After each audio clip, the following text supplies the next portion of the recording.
नाशिकमध्ये दिनांक 16 ऑगस्ट रोजी चोरीच्या मोटरसायकल खरेदी करणाऱ्या 3 जणांकडून 7 मोटरसायकल जप्त करण्यात आल्या असून गुन्हे शाखा युनिट 2च्या पथकाने तिन्ही आरोपींना अटक केली आहे।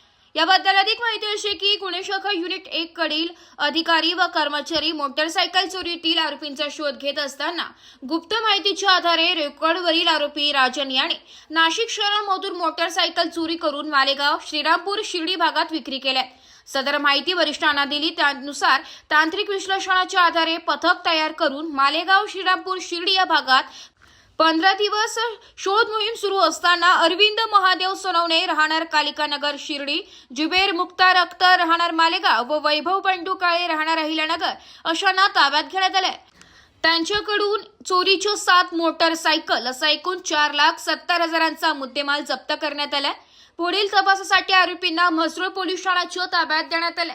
सदरची कामगिरी गुन्हे शाखा युनिट 2चे सहाय्यक पोलीस निरीक्षक हेमंत तोडकर, सहाय्यक पोलीस निरीक्षक डॉक्टर समाधान हिरे, पोलीस उपनिरीक्षक मुख्तार खान पठाण, सहाय्यक पोलीस उपनिरीक्षक गुलाब सोनार, पोलीस हवालदार अतुल पाटील, परमेश्वर दराडे, वाल्मिक चव्हाण, मनोज परदेशी, प्रकाश महाजन, चंद्रकांत गवळी अशांनी यशस्वीरित्या राबवली आहे।